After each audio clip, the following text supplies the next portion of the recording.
Hi friends, last క్లాస్లో మనం భూకంపాల యొక్క రకాలు అలాగే భూమి నిర్మాణం గురించి తెలుసుకున్నాం. ఈరోజు క్లాస్లో వెజ్నర్ ఖండచలన సిద్ధాంతం మరియు పలక విరూపక సిద్ధాంతం గురించి తెలుసుకుందాం అన్నమాట. ఇందులో పరిచయం గురించి మనం తీసుకుంటే మనం ప్రపంచపటంపై ఖండాలు మహాసముద్రాలు చూస్తూ ఉన్నాం. భూమి యొక్క ఉపరితలంలో ఖండాలు 29% ప్రాతినిధ్యం వహించగా మిగతా 71% సముద్రాలు వ్యాపించి ఉన్నాయి. ఖండాలు సముద్రాలను మొదటి తరగతి భూస్వరూపాలు అని అంటారు. అయితే ఈ ఖండాలు సముద్రాలు ప్రస్తుత ప్రపంచపటంలో చూపిన విధంగా గతంలో ఉండవు మరియు రానున్న కాలంలో ఇప్పుడున్న స్థానంలో ఉండవు. అవి గతంలో వారి స్థానాలు ఏంటి, ఎందుకు వాటి స్థానాలు మారుతాయి, వాటి స్థానాలు ఎలా మారుతాయి? ప్రపంచపటం మీద మనం ఖండాలు మహాసముద్రాలు ఉంటాయి కదండి. ఈ భూమి యొక్క ఉపరితలంలో ఖండాలు అనేవి ఎంత % ఉంటాయి అంటే 29% అన్నమాట. మిగిలిన సముద్రాల యొక్క పర్సెంటేజ్ 71% అన్నమాట. ఇక్కడ ఖండాలు మరియు మహాసముద్రాలని మొదటి తరగతి భూస్వరూపాలు అని అంటారు. అయితే ఈ ఖండాలు సముద్రాలు ప్రపంచపటంలో చూపిన విధంగా గతంలో ఉండవు, కానీ ప్రస్తుతం ఉన్న కాలంలో అలాంటి స్థానంలోనే ఉండవన్నమాట. వీటి యొక్క స్థానాలు అనేవి మారుతూ ఉంటాయి. ఇక్కడ ఆశ్చర్యకరమైన విషయం ఏమంటే వీటిని ఎలా తెలుసుకున్నారు అంటే ఖండాలు ఇలాగే ఉంటాయని ఎలా తెలుసుకున్నారు, వాటిలో దేశాలు ఇలాగే ఉంటాయని ఎలా తెలుసుకున్నారు అనేదంతా కూడా శాస్త్రవేత్తల మీద ఆధారపడి ఉంటుందన్నమాట. వారి యొక్క జ్ఞానం మీద ఆధారపడి ఉంటుంది. నెక్స్ట్ వీటిలో మనం ఖండచలన సిద్ధాంతం అనేది తెలుసుకుంటే ఖండచలన సిద్ధాంతాన్ని మొట్టమొదట అబ్రహం ఓర్డెలాస్ 1596లో ప్రతిపాదించాడు. 1620 సంవత్సరంలో సర్ ఫ్రాన్సిస్ బేకన్ అనే శాస్త్రవేత్త మొట్టమొదటిసారిగా దక్షిణ అమెరికా దక్షిణాఫ్రికా ఖండాలు ఒకే రకమైన సరిహద్దులను కలిగి ఉన్నాయని కనుగొన్నారు. ఆంటోనియో స్నీడర్, పోలిగ్రిన్ అనే ఫ్రెంచ్ శాస్త్రజ్ఞులు అమెరికా ఖండం ఆఫ్రికా ఐరోపా ఖండాల్లోకి కలుసుకున్నట్లుగా ఒక పటాన్ని రూపొందించారు. 1912 సంవత్సరంలో ఆల్ఫ్రెడ్ వెజ్నర్ అనే జర్మనీ దేశానికి చెందిన శాస్త్రవేత్త ఖండచలన సిద్ధాంత రూపంలో సమగ్ర వాదనను ముందుంచాడు. ఈ సిద్ధాంతం అనేక మంది భూ విజ్ఞాన శాస్త్రజ్ఞులు, జియోఫిజిస్టులు, శీతోష్ణస్థితి శాస్త్రవేత్తలు మొదలైన శాస్త్రవేత్తల రచనలు, పరిశోధనల ఫలితాల ఆధారంగా జరిగింది.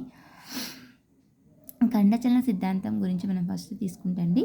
ఖండచలన సిద్ధాంతాన్ని మొట్టమొదట ప్రతిపాదించింది ఎవరు అంటే అబ్రహం ఓర్డెలాస్. ఏ సంవత్సరంలో అంటే 1596 సంవత్సరంలో. నెక్స్ట్ 1620 సంవత్సరంలో సర్ ఫ్రాన్సిస్ బేకన్ అనే శాస్త్రవేత్త దక్షిణ అమెరికా దక్షిణాఫ్రికా ఖండాలు ఒకే రకమైన సరిహద్దులు కలిగి ఉన్నాయని కనుగొన్నారు. దక్షిణ అమెరికా దక్షిణాఫ్రికా ఖండాలు ఒకే రకమైన సరిహద్దుల్ని కలిగి ఉన్నాయి అని తెలియజేసిన శాస్త్రవేత్త ఎవరు అంటే సర్ ఫ్రాన్సిస్ బేకన్.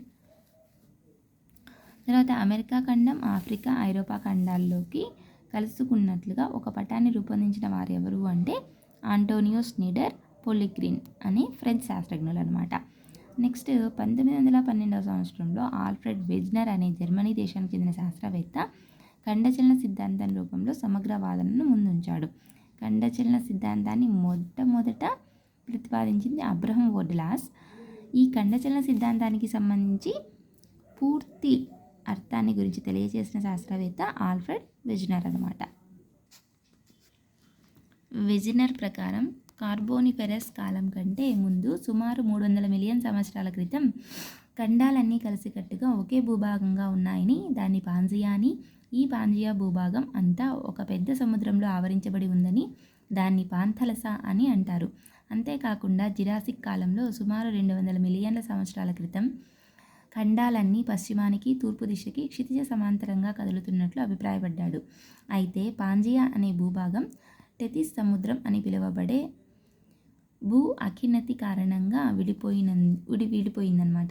ఈ టెతిస్ సముద్రానికి ఉత్తరాన గల భూభాగాన్ని లారేషియా లేదా అంగోరా భూమి అని, దక్షిణ భాగాన్ని గోండ్వానా భూభాగం అని అంటారు. ఈ విధంగా కాలక్రమేణా ఈ లారేషియా గోండ్వానాలు మరింత విడిపోయి ప్రస్తుతం గల భూభాగాలుగా విడిపోయాయన్నమాట. దీన్ని బలపరచడానికి ఈ క్రింది ఆధారాల ద్వారా నిరూపించడమైనది. ఈ పేరాగ్రాఫ్కి సంబంధించి మెయిన్ పాయింట్స్ తీసుకుందామండి. వెజ్నర్ ప్రకారం కార్బోనిఫెరస్ కాలం కంటే ముందుగా అంటే ఈ ఖండాలన్నీ కలిసికట్టుగా ఒకే ప్రాంతంగా ఏర్పడ్డాయన్నమాట. దాన్ని మనం పాంజియా భూభాగం అని అంటారనమాట.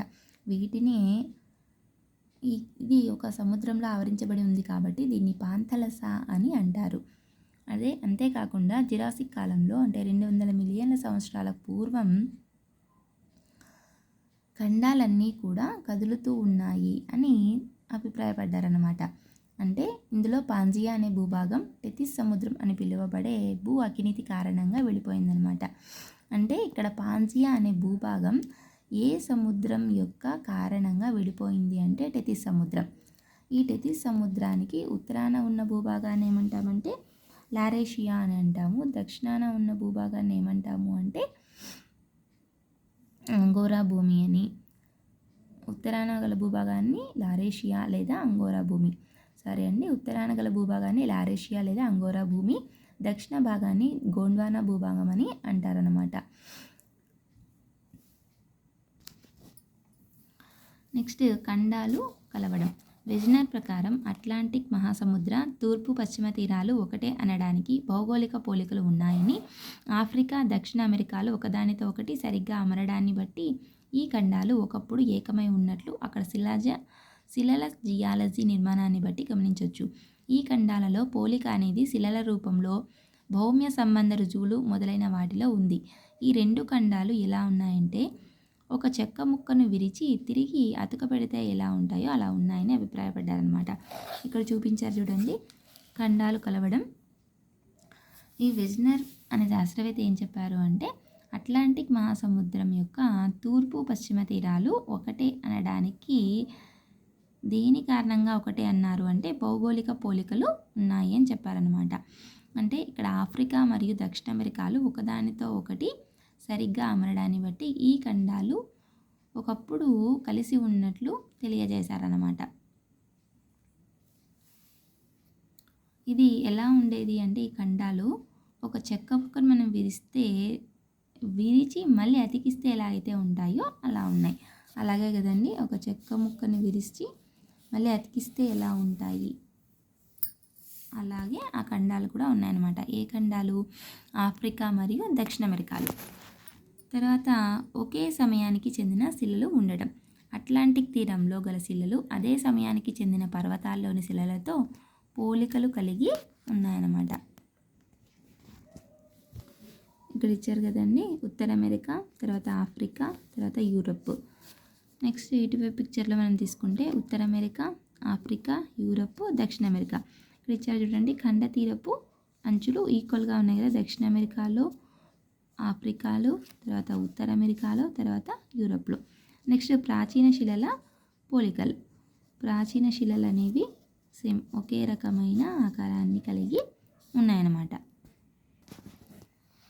నెక్స్ట్ హిమ సంబంధ నిక్షేపాలు. దీన్నే గ్లాసియల్ డిపాజిట్స్ అని అంటారనమాట. దక్షిణార్ధగోళంలో పాలియోజిక్ హిమనీ నిక్షేపాలు ఉండడం చూసి హిమనీ నదులు సముద్రం నుంచి భూభాగానికి ప్రవహించినట్లు తెలుస్తుంది. ఈ హిమనీ నిక్షేపాలు విస్తృతంగా ఆఫ్రికా, ఫాక్లాండ్ దీవులు, మడగాస్కర్, అంటార్కిటికా, ఆస్ట్రేలియా దీవుల్లో కనిపిస్తాయి. ఈ విధంగా గోండ్వానా లాంటి నిక్షేపాలు కనిపించడంతో ఈ రెండు భూభాగాలకి ఒకే చరిత్ర ఉన్నట్లు తెలుస్తుంది. బొగ్గు నిక్షేపాలు, ఇసుక దిబ్బలు, ఎడారులు, జిప్సం నిక్షేపాలు మొదలైనవి పాలియో క్లైమేటిక్ రుజువులు అన్నమాట. ఇక్కడ హిమ సంబంధ నిక్షేపాల్లో మనం మెయిన్ పాయింట్స్ తీసుకుంటే పాలియోజిక్ హిమనీ నిక్షేపాలు ఎక్కడ ఉన్నాయంటే దక్షిణార్ధగోళంలో ఉన్నాయన్నమాట. ఇవి హిమనీ నదులు సముద్రం నుంచి భూభాగానికి ప్రవహించినట్లు తెలుస్తుంది. ఈ హిమనీ నిక్షేపాలు ఏ దీవుల్లో కనిపిస్తాయి అంటే Africa, Falkland, Madagascar, Antarctica, Australia. Africa, Falkland దీవులు, మడగాస్కర్, అంటార్కిటికా, ఆస్ట్రేలియా దీవుల్లో కనిపిస్తాయి అన్నమాట. ఇక్కడ గోండ్వానా లాంటి నిక్షేపాలు కూడా ఉంటాయి. అలాగే బొగ్గు నిక్షేపాలు, ఇసుక దిబ్బలు, ఎడారులు, జిప్సం వంటి నిక్షేపాలు కూడా ఉంటాయన్నమాట. నెక్స్ట్ ఇందులో శిలాజాల యొక్క విస్తరణ గురించి మనం తీసుకుంటే మొదటి అంశం మొక్కలు, జంతువులు అవశేషాలు రెండు ఖండాల్లో కనిపించడం కూడా ఖండచలన సిద్ధాంతానికి రుజువుగా బలపరచడం జరిగింది. వెజనర్ ప్రకారం వివిధ శిలా పదార్థాలు వివిధ భూభాగాలపై కనిపించాయని చెప్పాడనమాట. ఇక్కడ శిలల విస్తరణ అనేది ఎలా ఉంది అంటే వీటి యొక్క అవశేషాలు ఎక్కువగా ఉండేవి అంటే మొక్కలు మరియు జంతువులు. వీటి యొక్క అవశేషాలు ఎక్కువగా ఉండడం వల్ల మనం ఖండచలన సిద్ధాంతానికి ప్రూఫ్స్గా తీసుకోవడం అనేది జరిగిందనమాట. నెక్స్ట్ శిలాజాల విస్తరణ అధ్యయనాన్ని బట్టి ఖండాలన్నీ ఒకప్పుడు కలిసి ఉండేవని భావించవచ్చు. గ్లాసోప్టెరస్ అనే శిలాజ అవశేషాలు బ్రెజిల్ తీరంతో పాటు ఆఫ్రికా, భారతదేశం, ఆస్ట్రేలియాలో కూడా లభించాయి. ఈ శిలాజాలకు సంబంధించిన చరిత్ర ఈ ఖనిజాలలో లభించిందనమాట. శిలాజాల విస్తరణ అధ్యయనాన్ని బట్టి ఖండాలన్నీ కూడా ఒకప్పుడు కలిసి ఉండేవే. ఇందులో వేటి యొక్క అవశేషాలు కనిపించాయి ఇంకా అంటే గ్లాసోప్టెరస్ మరియు బ్రెజిల్ తీరంతో పాటు ఆఫ్రికా, భారతదేశం, ఆస్ట్రేలియాలో కూడా కనిపించాయి. అంటే బ్రెజిల్, తర్వాత ఆఫ్రికా, భారతదేశం, ఆస్ట్రేలియాలో కనిపించిన శిలాజ అవశేషాలు ఏవి అంటే గ్లాసోప్టెరస్ అనే శిలాజ అవశేషాలు. నెక్స్ట్ టైలర్ ప్రకారం ఖండాలు భూమధ్య రేఖ వైపు ప్రయాణించాయి. ఖండాల చలనానికి ముఖ్యంగా పనిచేసిన బలం తరంగ బలం. టైలర్ ప్రకారం ఖండాలు 2 మార్గాల్లో ప్రయాణించాయన్నమాట. అది భూమధ్య రేఖ వైపు, పశ్చిమ రేఖ వైపు. అయితే ఈ 2 వైపులకు ఖండాలు కదలడానికి తోడ్పడిన బలం చంద్రుడి నుంచి జనించిన తరంగ బలం. ఈ విధంగా టైలర్ అనే శాస్త్రవేత్త ఖండాలు, సముద్రాలు ఏర్పడడానికి గల కారణాల్లో ఒక కొత్త కోణాన్ని ఆవిష్కరించడం అయిందనమాట. ఇక్కడ మనకి ఖండాలనేవి భూమధ్య రేఖ వైపు ప్రయాణించాయి అని తెలియజేసిన శాస్త్రవేత్త ఎవరు అంటే టైలర్. దీనికి కారణం ఏది అంటే తరంగ బలం అని ఆయన చెప్పారనమాట. ఈ టైలర్ ప్రకారం ఖండాలనేవి 2 మార్గాల్లో ప్రయాణిస్తాయి. అవి ఏ వైపు అంటే భూమధ్య రేఖ వైపు, పశ్చిమ రేఖ వైపు అనమాట. నెక్స్ట్ మనం సంవహన ప్రవాహ సిద్ధాంతం గురించి తెలుసుకుంటే ఆర్థర్ హోమ్స్ అనే శాస్త్రవేత్త 1930లో ప్రావారంలో గల సంవహన ప్రవాహాల ఖండచలన సిద్ధాంతానికి మధ్య గల సంబంధం గురించి సాధ్యాసాధ్యాలు చర్చించడం జరిగింది. ఈయన సిద్ధాంతం ప్రకారం ఈ ప్రవాహాలనేవి ప్రావారంలో గల రేడియో ధార్మికత కలిగిన మూలకాల్లో గల ఉష్ణోగ్రత భేదాల వల్ల ఏర్పడిందని, ఈ మొత్తం ప్రావారం భాగాల్లో ప్రవాహ వ్యవస్థ మొత్తం ఉందని అభిప్రాయపడ్డాడు. దీని ఆధారంగా శాస్త్రజ్ఞులు ఖండచలన సిద్ధాంతాన్ని ప్రతిపాదించడం జరిగిందనమాట. సంవహన ప్రవాహ సిద్ధాంతం గురించి తెలుసుకుంటే సంవహన ప్రవాహ సిద్ధాంతానికి తర్వాత ఖండచలన సిద్ధాంతానికి మధ్య గల సంబంధం గురించి ఎవరు తెలియజేశారు అంటే ఆర్థర్ హోమ్స్ అనే శాస్త్రవేత్త అనమాట. ఎప్పుడు తెలియజేశారు అంటే 1930వ సంవత్సరంలో. ఇక్కడ దేని గురించి తెలియజేశారు అంటే ఈ సంవహన ప్రవాహ సిద్ధాంతం ఎలా ఏర్పడింది అంటే రేడియో ధార్మికత కలిగిన మూలకాలు మరియు వీటి యొక్క ఉష్ణోగ్రత వల్ల ఏర్పడిందనమాట. వీటి యొక్క అంటే దీనికి సంబంధించి విమర్శలు కూడా కొన్ని వచ్చాయి. అందులో ఖండాలు కదలడానికి లేదా చలించడానికి కావలసిన బలాల గురించి సరైన వివరణ ఇవ్వలేకపోయిందనమాట. అంటే ఖండాలు కదులుతూ ఉంటాయని మనం ఆల్రెడీ చెప్పుకున్నాం. అంటే ఈ ఖండాలు కదలడానికి కావలసిన బలాలు ఏవి అనేది ఈ సిద్ధాంతం అనేది వివరించలేకపోయిందనమాట. సముద్ర పటలం అనేది ఖండ పటలం తేలేదంటగా సాంద్రతను కలిగి ఉండలేదు. అంటే సముద్ర పటలం అనేది సాంద్రత అనేది ఉండాలి, అది కూడా తగినంత కలిగి లేదు అని తెలియజేశారు. నెక్స్ట్ పాయింట్ మనం తీసుకుంటే ఖండ పశ్చిమ తీరంలో పర్వతాలు ఏర్పడడం అనేది కూడా శాస్త్రీయ దృక్పథం సంతరించుకోలేదు. భూమి యొక్క భౌమ సంబంధ చరిత్ర విషయాల గురించి సరైన వివరణ ఇవ్వలేకపోయింది. ఫ్రీ కార్బోనిఫెరస్ యుగం గురించి విజ్నర్ వివరణ అనేది ఇవ్వలేదు. ప్రపంచంలో గల యవ్వన ముడత పర్వతాల ఏర్పాటు గురించి వివరించలేకపోయింది. ఇక్కడ మనం తీసుకుంటే అండి వీటి యొక్క విమర్శల గురించి మనకు తెలియజేశారు. ఏ సిద్ధాంతం అంటే సంవహన ప్రవాహ సిద్ధాంతం. అంటే ఖండాలు చలించడానికి సరైన వివరణ అనేది ఇవ్వలేదు. అలాగే సముద్ర పటలం అనేది ఖండాలు తేలేలాగా ఉండే సాంద్రతను కూడా ఇక్కడ తెలియజేయలేదు. మరియు ఖండ పశ్చిమ తీరంలో పర్వతాలు ఏర్పడడం అనేది శాస్త్రీయ దృక్పథం, అంటే అది వీటికి శాస్త్రీయ దృక్పథం అనేది లేదన్నమాట. నెక్స్ట్ భూమి యొక్క భౌమ సంబంధ చరిత్ర విషయాల గురించి కూడా సరైన వివరణ అనేది ఇవ్వలేకపోయింది. నెక్స్ట్ ప్రపంచంలో గల యవ్వన ముడత పర్వతాల ఏర్పాటు గురించి వివరించలేకపోయిందనమాట. ఇది ఈ సిద్ధాంతానికి సంబంధించిన విమర్శలండి. Thank you friends. ఈ క్లాస్ కనుక మీకు నచ్చినట్లయితే లైక్ చేసి, షేర్ చేసి, సబ్స్క్రైబ్ చేయడం మాత్రం మర్చిపోకండి. Thank you.